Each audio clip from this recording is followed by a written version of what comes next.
Pessoal, tudo bem? Aqui quem tá falando é o Gabriel.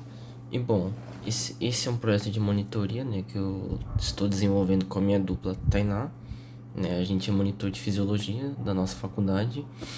E bom, o nosso projeto é gravar algumas videoaulas que estamos postando aqui no YouTube.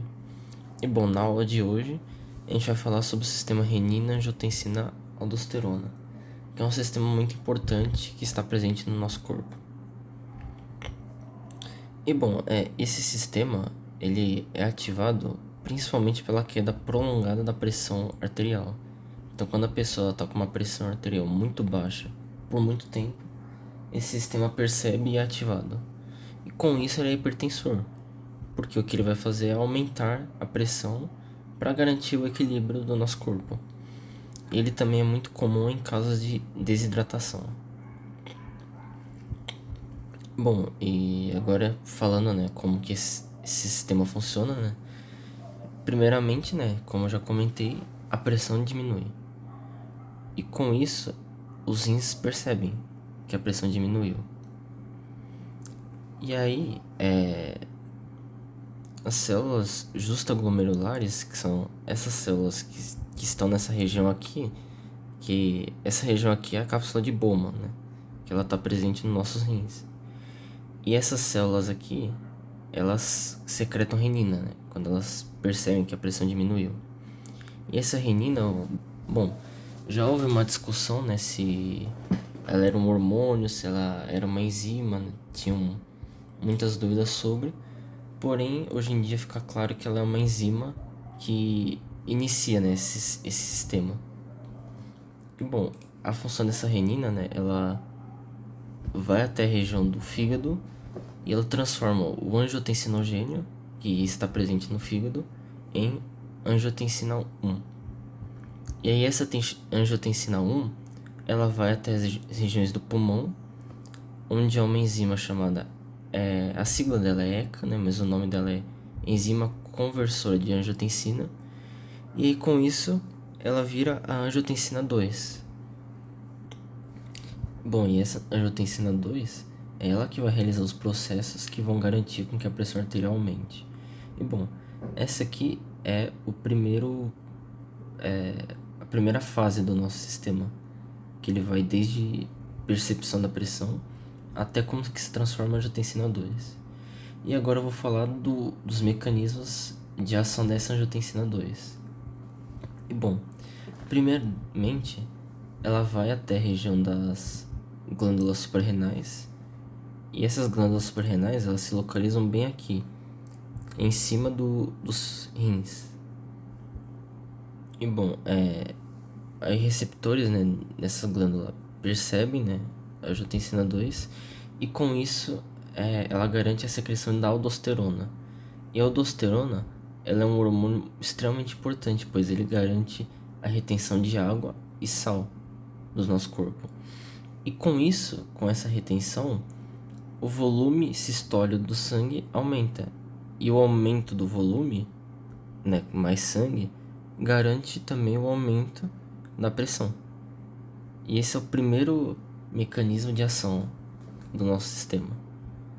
E bom, além disso, a angiotensina 2 ela também vai até receptores, né, nos vasos sanguíneos, né, receptores chamados AT1. E esses receptores, eles garantem a vasoconstrição. Que bom, que essa vasoconstrição ela tipo, é o encurtamento dos nossos vasos sanguíneos, porque nossos vasos, eles conseguem, tipo, tanto se alargar quanto se encurtar o espaçamento deles. E com isso a pressão também se altera, pois quando acontece a vasodilatação, que é o alargamento, né, que o vaso ele, sei lá, ele tá assim. Aí ele fica assim, tipo, ele fica com um espaço maior dentro, aumenta o espaço que sangue pode passar. Só que ao mesmo tempo ele pode acontecer o que eu representei aqui, que ele vai diminuir, ele vai ficar menor. E com isso aumenta uma coisa chamada resistência vascular periférica. E o aumento dessa resistência vascular, ela também garante o aumento da pressão, porque é como se esse encurtamento dos vasos, ele meio que, entre aspas, empurrasse mais o sangue, fizesse como se o sangue corresse mais rápido. Até por isso que a pressão arterial também aumenta. E esse é o segundo mecanismo de ação do nosso sistema. E bom, o terceiro e último é que a angiotensina 2, ela também vai lá para a região do hipotálamo, lá no sistema nervoso central, e ela estimula duas coisas. Estimula a sede, que com isso a pessoa ela vai ficar com sede, ela vai querer tomar água, e o aumento de água, ele também vai aumentar o volume do sangue, pois mais água também é mais sangue circulando. E além disso também é estimulada a secreção do ADH, que é o hormônio antidiurético, que é liberado, né, pela neurohipófise, que está representado aqui, e ele também garante a retenção de água. E com isso também o volume sistóleo aumenta novamente, também garantindo o aumento da pressão arterial. Ou seja, agora ao final da nossa explicação, esse sistema ele garante por dois mecanismos o aumento do volume sistóleo e também o aumento da resistência vascular periférica, e tudo isso aumenta a pressão total, né, pressão arterial do sangue. E bom, agora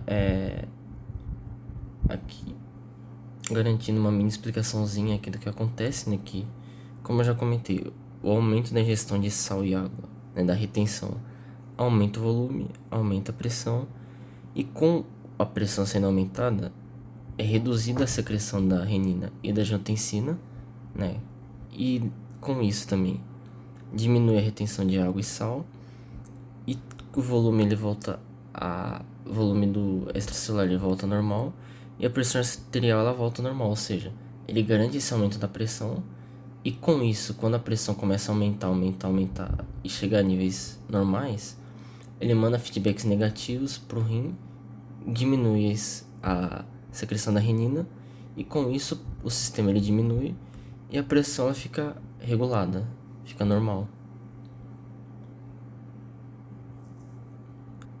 E bom, agora eu trago aqui dois casos clínicos, né, que mostram o uso do sistema renina no dia a dia. E bom, o nosso primeiro caso aqui, né, temos um homem de 75 anos, que ele possui insuficiência cardíaca crônica, que é quando o coração ele não consegue bombear o sangue suficiente para o nosso corpo. Ele também apresenta edema de membros inferiores, né, perdão. E o edema, ele é o acúmulo de líquidos.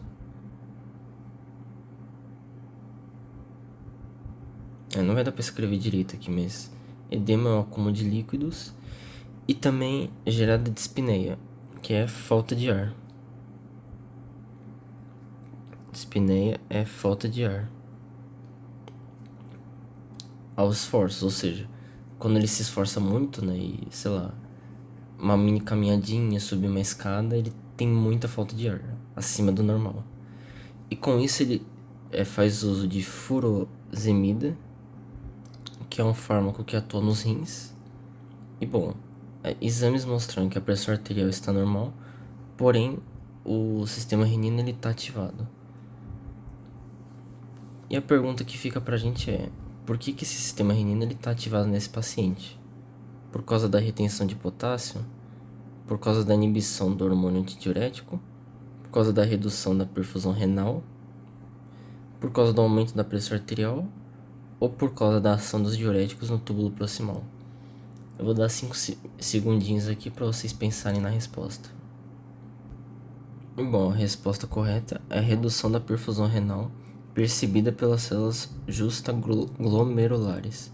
E bom, por que as outras estão erradas? Bom, a retenção de potássio ela está errada, pois o sistema renina ele aumenta a excreção de potássio.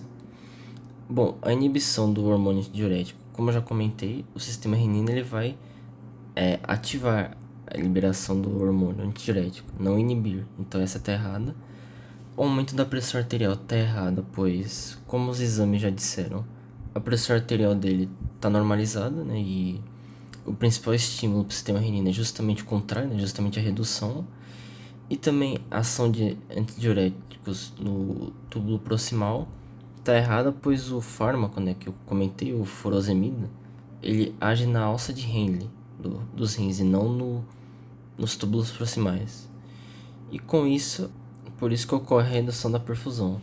Também outro sintoma, né, que prova isso é por causa do edema, que é acúmulo de líquido, ou seja, é reduzida também os líquidos que são excretados pelos rins, devido a esse acúmulo. Então é isso. Agora vamos para o segundo caso clínico, né? Uma mulher jovem é levada ao pronto-socorro após episódios de vômitos intensos e diarreia. Ela está hipotensa, ou seja, a sua pressão arterial está menor. E ela também possui sintomas de desidratação. A análise laboratorial mostra hiponatremia, que é baixo nível de sódio, e também elevação de ureia e de creatinina. Bom, e aí também vem a pergunta, né? Qual o principal estímulo fisiológico que levará à ativação do sistema renina nesse caso? Também vou deixar elevação do potássio plasmático, aumento da osmolaridade, aumento da filtração glomerular, aumento da pressão arterial ou diminuição da perfusão renal. Eu também vou deixar 5 segundinhos aqui para vocês responderem.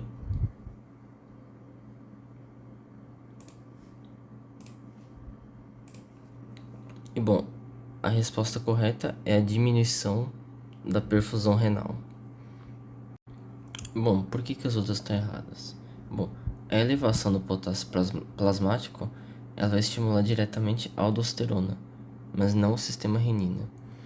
O aumento da osmolaridade plasmática ela vai estimular principalmente a liberação de ADH, mas também não o sistema renina diretamente. Bom, o aumento da filtração glomerular ele vai inibir, né, a liberação da renina.